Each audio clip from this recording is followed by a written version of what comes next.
looking at a loan estimate for the first time, it's a lot of information packed into 4 or 5 pages here. And I just want to go over the highlights and not try to get into too much detail, but just to pick out some things that you should watch out for and the things you need to be paying attention to make sure that you're getting the best deal. So the first thing I would say is a loan estimate is actually a government form required by lenders to give to you in this particular format that I'm going to show you here in a second. And what it enables you to do is to compare apples to apples between lenders. This is a sample loan estimate. You can go find this out on consumerfinance.gov. Just Google loan estimate sample and you'll get to the CFPB website. But this has got your borrower information here. It's got the property address. So when you go under contract, that'll be listed here. And it has your sales price. This is a 30-year fixed. It's a purchase, it's a fixed rate, and this conventional box is checked. And so right here it says rate lock. This is a good topic for a future video, but rate lock is when you're shopping for a mortgage, your lender is quoting you a rate, but then they're looking to lock in that rate for you because the market adjusts throughout the day, all day long. So this is just a quick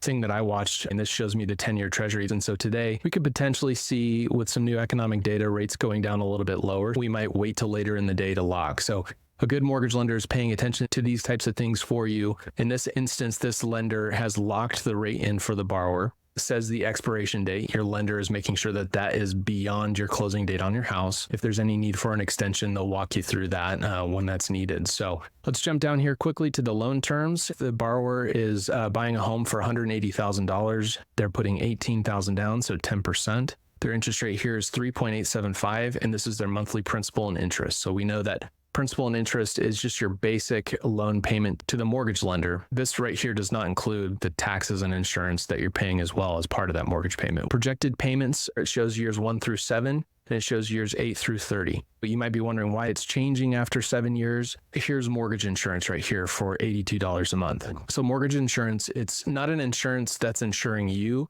It's insuring the lender. So whenever a borrower doesn't put 20% down on a property, they're going to be required to pay mortgage insurance typically. And so what that is that's an insurance policy where you pay the premiums monthly. You have the ability to put less down, but you're paying those insurance premiums, and the lender, if they ever have a property goes into foreclosure and they've lent so much on the property that they're not covered by the sale of the home when they take it back, that mortgage insurance makes your lender whole. In this instance, we don't know if the borrowers decided to put 10% down because they wanted to save some cash, or if they had to take mortgage insurance, but for $82 a month to have access to another $18,000 is pretty nice. I'd recommend that for the right person in the right scenario. So that's why the payment changes after year 7, that mortgage insurance drops off and the payment is a little bit lower. You can see that here. So their total estimated payment is $1,050, drops to $968 when the mortgage insurance drops off. Here's the estimated escrow, which is explained below.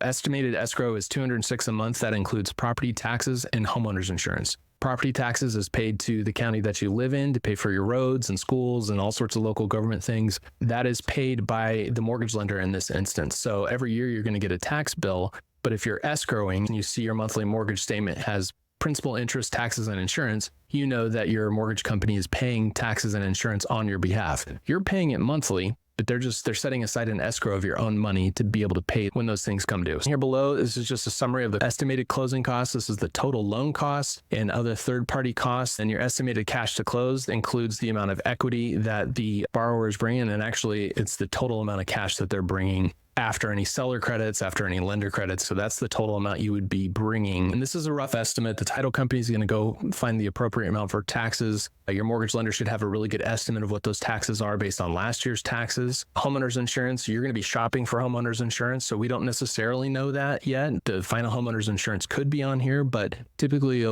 making a really good conservative estimate of what that insurance is to make sure you have a clear idea of what your total payment's going to be. So the second page, we'll start on the left side. I always point people to loan costs and section A. I'm trying to show a client what my fees are, what my rate is. A lender's going to quote you a rate and they're going to quote you a total origination fee. This is the only amount of money that is actually going to your lender in this section A. So if you're comparing lender to lender, you want to pay attention to this. And the other thing you want to pay attention to is the total estimated cash to close as well. So there's other ways for lenders to help you out and reduce the fees. We'll get to that here in a second. Loan origination charges, right here, they're charging 0.25% of the total loan amount, which was $162,000.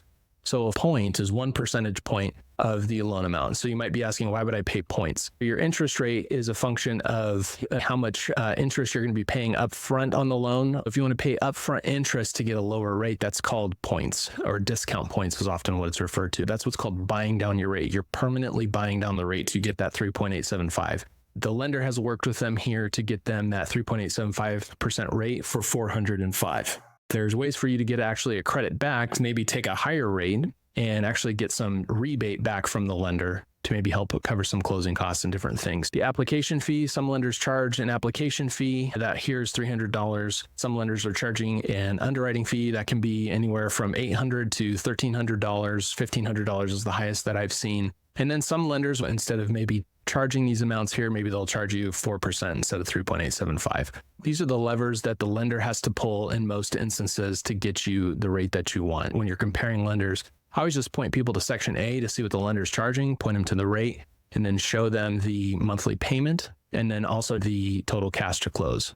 Let's go to Section B. These are services you cannot shop for. You're going to have things like appraisals, credit report fee that gets paid to a credit reporting service that your lender uses, a flood determination fee that's on every property, tax monitoring fee. These are things that are just required for closing on buying real estate. Section C, services you can shop for. You may not have a pest inspection fee for the property. You may not have a termite inspection. You may not have a survey, but sometimes these are going to show up just in case they do. But you will have title insurance. So you can pick the title company that you want to close at. So these are all the title fees that are associated with closing on a property. Settlement agent fees, so the person closing your loan, the lender's title policy, the lender's protecting their interest in clear title of the property. We'll do another video on title insurance and why that's important. And then a title search just to make sure that there's no outstanding liens on the property so that you can buy this property and feel secure that you own it, number one, and that there aren't any outstanding claims against it. So title insurance is very important. Skip over to other costs. These are taxes in Section E, taxes and other government fees. So recording fees and other taxes, you will have that because that's the recording of your deed of trust, which is the security instrument that's tied to the loan that you're getting.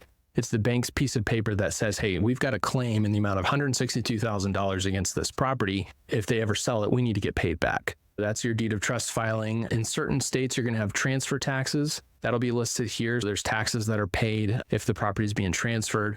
Homeowners insurance. We've already talked about this a little bit. This is prepaids, but we talked about that escrow account that you're paying monthly as part of your mortgage payment, that TI section out of the PITI, taxes and insurance. Right here, this is a prepaid homeowners insurance premium. And typically you'd see 12 months right here on a purchase because you're paying the full year's insurance policy right now. And then your mortgage company is going to start collecting payments from you monthly to be able to pay that next year on your behalf. So typically you'd see 12 months here. You'd see mortgage insurance premium here, prepaid interest. This is an important thing I get asked about a lot. So why would you pay prepaid interest? This is separate from the discount points we were talking about earlier. Prepaid interest is when you close on a mortgage. Let's say we're closing here in the month of July. If we close on a mortgage on July 8th, between today and the end of the month, interest is going to accrue on that mortgage, but your first mortgage payment when you close in the month of July is going to be due on September 1st. So for the interest that accrued for those 23 days, that's what's going to be listed here. So you're going to see the total amount of daily per diem interest on your mortgage at 3.875 for 23 days, and you'll see that number here. Your first payment is due in September because it started officially accruing on your amortization schedule in August. We have a little bit of odd days interest is what we call, or prepaid interest. If you hear those terms, that means the same thing. A lot of people like to close kind of towards the end of the month typically, and it keeps that figure a little bit lower, but we close loans at the beginning of the month all the time. Property taxes, sometimes you'll see prepaid of a couple months into property taxes. That is listed down here in initial escrow payment at closing. Section G is important to pay attention to because sometimes you get a loan estimate and this number will be really low from a lender. When I'm looking at this, I want to show at least 2 months, maybe 3 months of initial deposit into your escrow account. And why would we want to do that? Insurance prices go up when your home value increases. Not a lot of people see home insurance decreasing unless maybe they change insurance policies, but we want to have enough cushion in there to be able to pay that insurance when it's due. And also with your first payment not being due until September 1st, we need to be able to collect a couple months to be able to pay your insurance when it comes due a year from now. The same will go for property taxes, and this kind of depends on what time of year that you're closing. Let's say you're closing at the end of July. Well, the seller has owned it for the first 7 months of the year. So the taxes that they owe are actually for those first 7 months. So that'll be prorated and you'll get a credit for those 7 months at closing. Let's say your property taxes are due in October or November. We need to be able to collect enough to put with that 7 months to be able to pay those taxes in October and November. Other title owner's policy, this says optional, and this is probably one of the most common questions I get. So you've paid an owner's title policy when you purchase the home because you're protecting your interest in the property. You're making sure that you're taking property with clear title and that there's no other claims against it. The title insurance company does a search to make sure that nobody else has a claim to the property. There have been stories where people have thought they were buying a home, but there's a claim way back, maybe even closer towards when they built the property. There's a claim against the property that surfaces a dispute between owners, all sorts of things that can creep in and cause a challenge for you. That can open up a can of worms. So that's why we buy title insurance on properties. You'll see here that the lender's title policy, that is not optional. The lender knows that there's a risk there, so they go ahead and pay that fee on every loan that they do. Owner's title policy, that's optional, but I would highly caution you against not getting an owner's title policy. Your title company, they don't actually issue the policy themselves, but through an insurance carrier, you will get an actual physical title policy at closing. Hang on to that. Don't throw that away. Keep that with you and just tuck that away in a filing cabinet. Section I totals up all the charges from E, F, G, and H. That's taxes and other government fees, your prepaids, your homeowner's insurance that you're paying in advance, your initial interest that you're paying in advance between now and the end of the month, your initial escrow payment at closing. Let's get that escrow account started for you so you don't have to worry about when the tax bill comes in the mail. You'll still get a copy, but the mortgage insurance or the mortgage company is paying that on your behalf, and they're also paying the insurance on your behalf. And now section J, you might see lender credits here. So this is D plus I. Your total loan costs are $8,054. Now your lender might be able to give you a lender credit. And what that is the brokers, they'll actually show the charge for their total broker services right here. So you might actually see, for instance, maybe $5,000 right here to your mortgage broker as an origination charge. Your broker might have the ability to go get a lender credit of $5,000 or $6,000 or $8,000. It's just a little bit more transparent. It shows what your mortgage broker is making, but you might see lender credits here. So that's one way that a lender can help you reduce your total closing costs. So the calculating the total cash to close, here's the important part. So $8,054 is your total closing costs. They've put down $18,000 as down payment funds. They've made a deposit already of $10,000. If you're wondering why $18,000 plus the total closing costs was not listed right here, that $16,054 is including the earnest money deposit that they made. They get credit for that at closing. They don't have to bring $26,000 to closing. They only need to bring $16,000. Seller credits would be listed here. If you and your realtor talked about getting any seller concessions, maybe there's something that needs to be done to the property that is a big expense, that would be listed here. Like I said, this is a loan estimate. This is just a straightforward glimpse of what your loan costs are going to be in your total cash to close. This will fluctuate as you pick your homeowner's insurance policy, as the taxes come back from the title company, and we determine how much the seller is obligated to pay, and we work out the final numbers. You'll get a closing disclosure later on that give you even more dialed in numbers. We'll go through that on another video. The main things you want to focus on is your interest rate, your monthly payment, and your total cash to close. And those are the big three things that I would be focused on if I were comparing mortgage lenders to shop for a mortgage.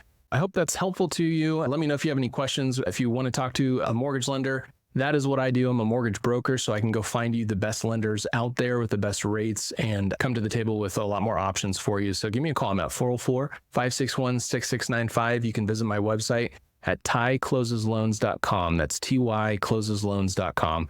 Be glad to help you. Thanks for watching.